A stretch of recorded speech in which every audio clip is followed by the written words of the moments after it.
सभी श्रोताओं का श्री रामचरितमानस में हार्दिक स्वागत अभिनंदन।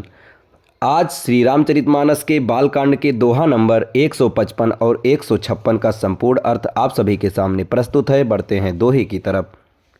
जहाँ लज कहे पुराण श्रुति, एक एक सब जाग, बार सहस्त्र सहस्त्र नृप, किए सहित अनुराग।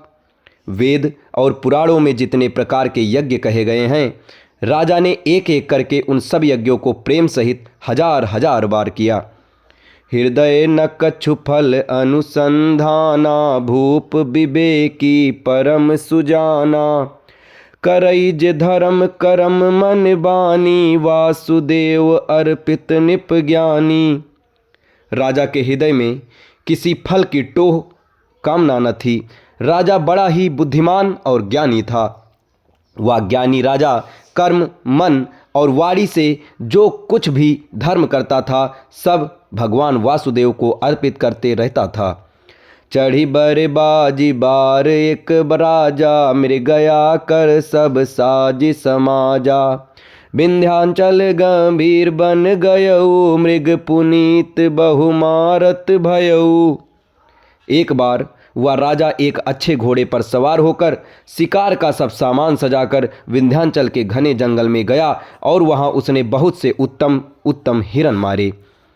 फिरत विपिन निप दीख बराहु, जनु बन दुरेउ ससहि ग्रसिराहु, बड़ विधि नहीं समात मुख माही, मनहु क्रोध बस उगिलत नाही।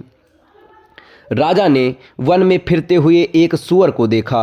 दांतों के कारण वह ऐसा दिख पड़ता था मानो चंद्रमा को ग्रस कर मुंह में पकड़कर राहु वन में आ छिपा हो। चंद्रमा बड़ा होने से उसके मुंह में समाता नहीं है और मानो क्रोधवश वह भी उसे उगलता नहीं है। कोल कराल दसन छवि गाई, तनु विशाल पीवर अधिकाई, घुरघुरात है आरव पाए, चकित बिलोक कान उठ आए। ये तो सुअर के भयानक दांतों की शोभा कहीं गई, इधर उसका शरीर भी बहुत विशाल और मोटा था। घोड़े की आहट पाकर वह घुरघुराता हुआ कान उठाए चौकन्ना होकर देख रहा था। नील महीधर शिखर सम, देखि विशाल बराहु, चपरि चलेउ है सुटुक निप, हाँ कि न होई निभाऊ।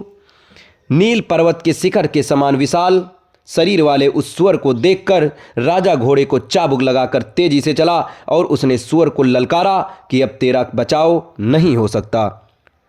आवत देखि अधिक रव बाजी, चल्यो बराह मरुत गति भाजी, तुरत कीन्ह निप सर असंधाना, महि मिल गयो बिलोकत बाना। अधिक शब्द करते हुए घोड़े को अपनी तरफ आता देखकर सुअर पवन वेग से भाग चला। राजा ने तुरंत ही बाण को धनुष पर चढ़ाया। सुअर बाण को देखते ही धरती में दुबक गया। तक्की तक्की तीर महिष चलावा, करि छल सुअर शरीर बचावा, प्रगटत दुरत जाई, मृग भागा, रिस बस भूप चलेउ संग लागा। राजा तक तक कर तीर चलाता है, परंतु सुअर छल करके शरीर को बचाता जाता है। वह पशु कभी प्रकट होता और कभी छिपता हुआ भाग जाता था और राजा भी क्रोध के वश उसके साथ पीछे लगा चला जाता था। गयउ दूरि घन गहन बराहु, जहाँ नाहिन गज बाज निबाहु, अति अकेल बन विपुल कलेसु, तदपि न मृग मग तजई नरेसु। सुअर बहुत दूर ऐसे घने जंगल में चला गया जहाँ हाथी घोड़े का निबाह गमन नहीं था। राजा बिल्कुल अकेला था और वन में क्लेश भी बहुत था, फिर भी राजा ने उस पशु का पीछा नहीं छोड़ा। कोल बिलो की भूप बड़ धीरा, भागी पैठ गिर गुहा गंभीरा, अगम देख निप अति पछताई, फिरेउ महाबन पर्यो भुलाई। राजा को बड़ा धैर्यवान देखकर सुअर भागकर पहाड़ की एक गहरी गुफा में जा घुसा। उसमें जाना कठिन देखकर राजा को बहुत पछताकर वापस लौटना पड़ा, पर उस घोर वन में वह रास्ता भूल गया।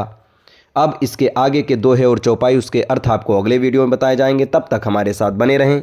धन्यवाद।